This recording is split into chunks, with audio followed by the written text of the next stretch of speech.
দৌলতদিয়া ফেরিঘাটে 50 জন মানুষ বাসসহ নদীতে ডুবে গেল।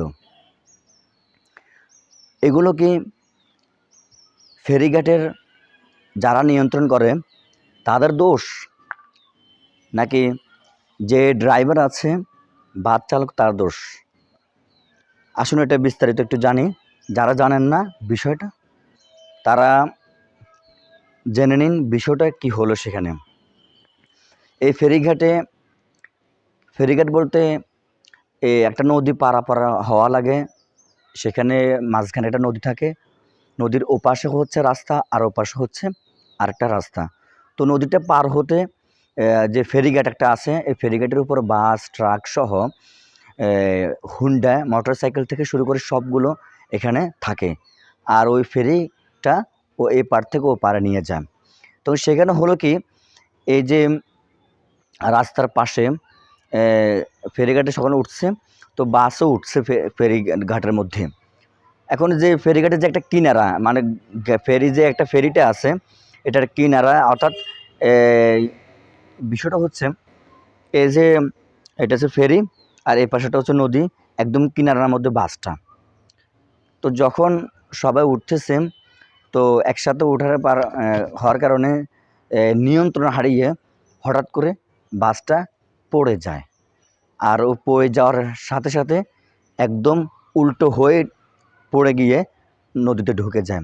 প্রিয় দর্শক, এখানে ড্রাইভারের অনেকে বলতেছে ড্রাইভারের দোষ আছে। ড্রাইভারের দোষ হচ্ছে যে অনেক সময় দেখা যায় অনেক ড্রাইভাররা, আমিও দেখেছি, এরা কী করে ওই গাড়ি চালায়, তো দেখা গেছে এদের ঘুমে ঝিমুনি আসে চালাতেছে।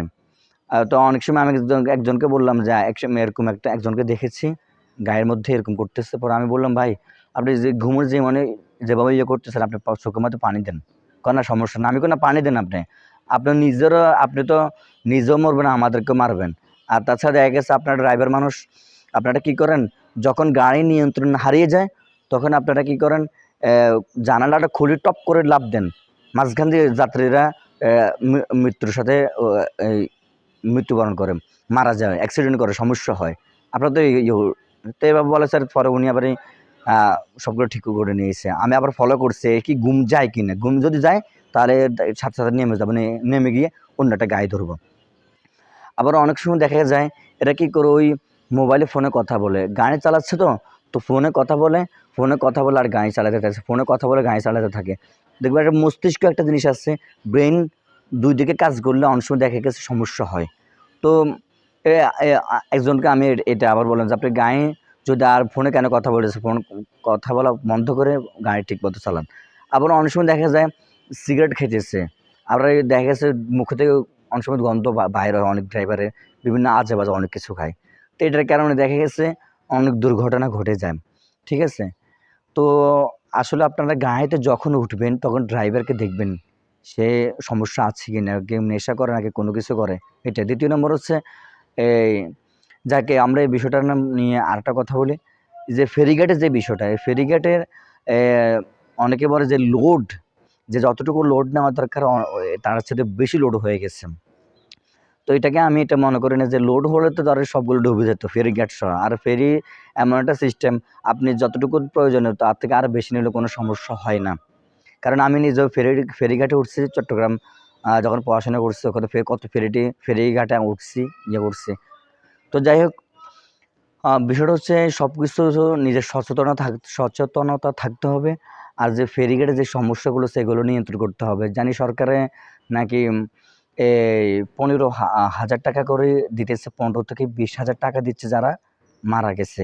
যারা নিহত হয়েছে তাদেরকে 20,000, আর যারা আহত তাদেরকে 15,000। এই 15,000 20,000 টাকা দিয়ে কী হবে? যদি এই ফেরিঘাটগুলো এই টাকাগুলো না দিয়ে ফেরিঘাট যেগুলো আছে এটা ঠিক করাটা আমি মনে করি সবচেয়ে উত্তম হবে। এই 15,000 20,000 টাকা দিয়ে একটা জীবন আসে না, লাইফ আসে না। লাইফ তো শেষ হয়ে গেছে। ঠিক আছে? তো এই 15,000 যে টাকাগুলো দেবে তার সাথে এই টাকাগুলো দিয়ে আরও সব কিছু করি, যে এগুলো সংস্কার করা হোক, যাতে করে এ ধরনের দুর্ঘটনা যাতে করে না হয়। এটা আওয়াজ তুলতে হবে আমাদের। দ্বিতীয় নম্বর হচ্ছে সচেতন থাকতে হবে। অনেক সময় দেখা যায় তেল থাকতে প্রদীপ নিভে যায় আর হায়াত থাকতে মানুষের জীবন শেষ হয়ে যায়। এজন্য নিজে যতক্ষণ পর্যন্ত সচেতন থাকবেন না, ততক্ষণ পর্যন্ত আপনার লাইফে অনেক দুর্ঘটনা ঘটে যেতে পারে। এজন্য নিজে সচেতন হন, অন্যকে সচেতন করুন। আল্লাহ হাফেজ।